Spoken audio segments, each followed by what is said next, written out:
Where the is my Apple Watch? Oh what the? Dude, why are you wearing a watch? You don't even know how to read the time. Give that back. I'll tell you what, once the Apple Watch Series 6 comes out, I'll let you keep this. Alright, deal?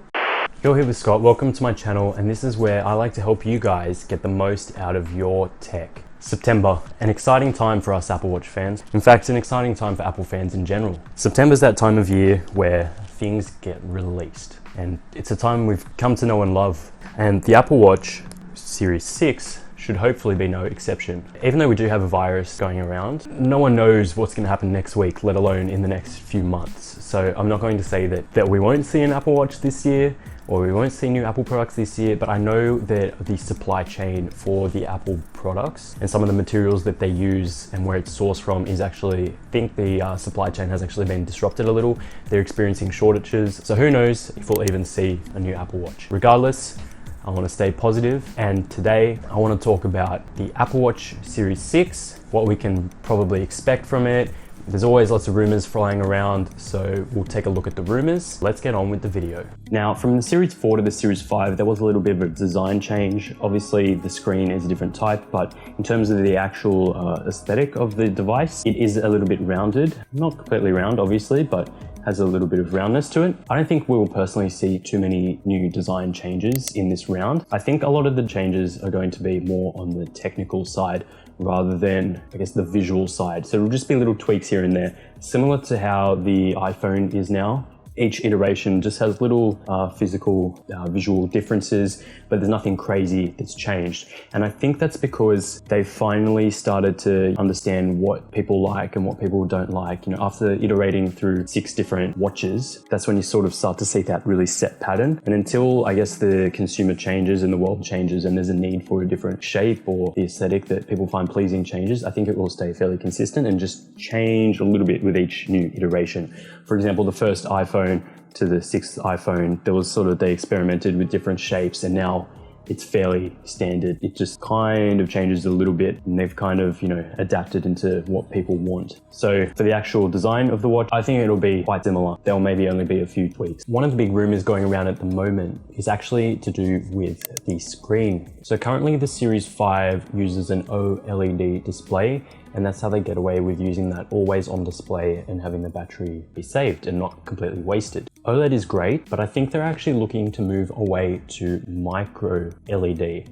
Now, micro LED is still relatively new in the tech scene. I mean, not new in the tech scene, but it's still relatively new when it comes to commercial products. Some TV manufacturers such as Samsung and Sony have been experimenting with it, but it hasn't really been something that they could commercialize because they couldn't make small enough screens with it. There's a report from Bloomberg that says that Apple's actually had 300 plus engineers working on this technology. So I think this is something that we're going to see. Hopefully we will see it in the Apple Watch. It should provide a little bit more efficiency to the screen, so it doesn't have to be as bright because there's more pixels, they're a little bit more squashed in together, and essentially it'll have a great always on display and it should save more power. Keep your eyes out for that, it will be interesting to see. Another rumor that's been going around with the actual screen is the fact that it might have biometric security built in.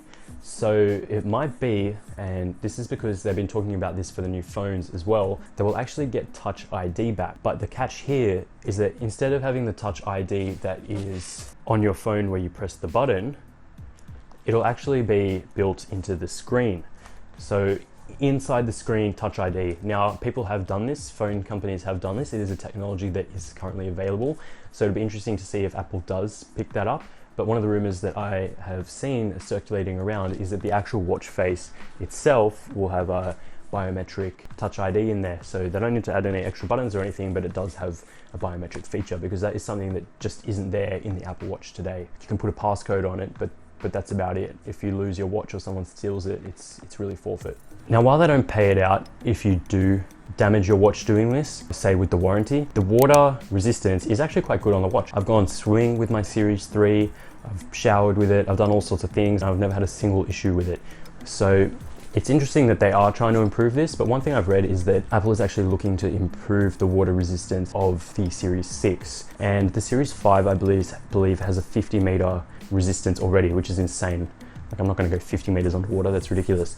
So it's interesting that they are trying to improve that, but I guess if they can do it cheaply, why not? Might as well just get the most out of your product, right? As well as improvements to the water resistance, I think we're going to see overall speed improvements, especially when comparing the Series 4 to the Series 5. There really wasn't that much improvement, and the S4 processor and the S5 processor were actually quite similar. So I'm thinking that this time around the S6 processor will actually be a much better improvement. Hopefully this should speed it up a little bit, because there wasn't really much difference in speed between the Series 4 and the Series 5. So hopefully we get some speed improvements, and I think we will also be getting battery improvements. Now this is mainly in part to that micro LED screen that we should be getting, but as well in general, it depends how many new features are on the app, because it becomes a bit of a balance between how many tasks you have running on the watch at one time and all those new features like the ECG and things like that that actually use up battery. If they're all running in the background, then even though you have a better battery and better processor that is more efficient, you could actually be using more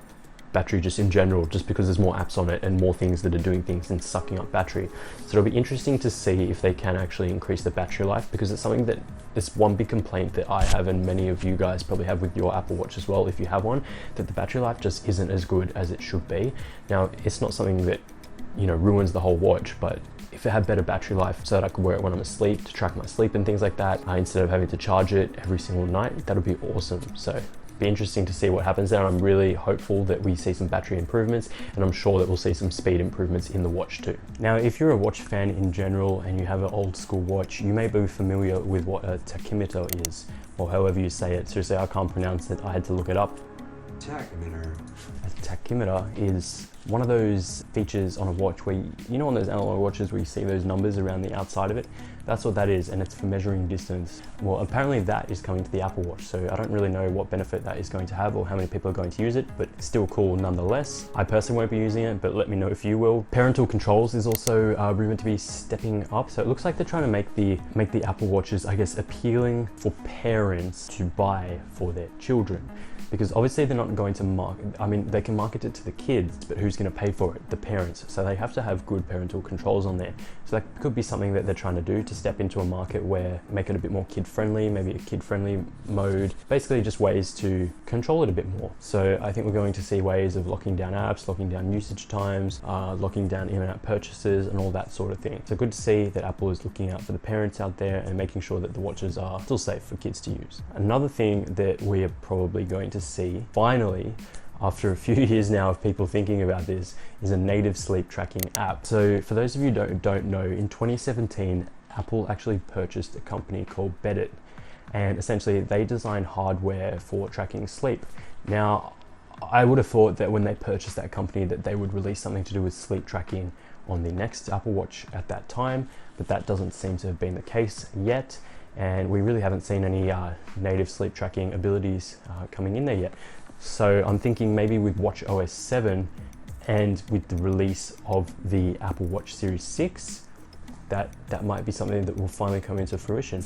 So definitely keep your eyes peeled for that. I think we're going to get more information hopefully soon. Pretty exciting times.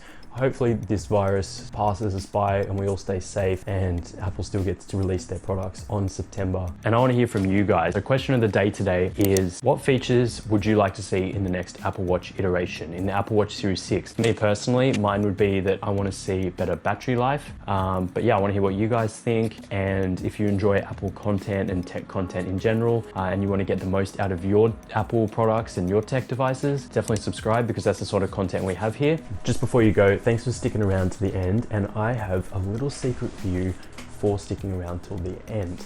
Now, I'm actually doing a giveaway in the coming months once we hit 100 subscribers, and essentially it's an excellent opportunity for you to win some tech. Now, because of COVID-19 and things like that, I'm probably going to play it safe and give away a gift card. So I'm looking at giving away a $50 gift card, Australian dollars that is, once we hit that 100 mark. And I will see you guys in the next video. Bye.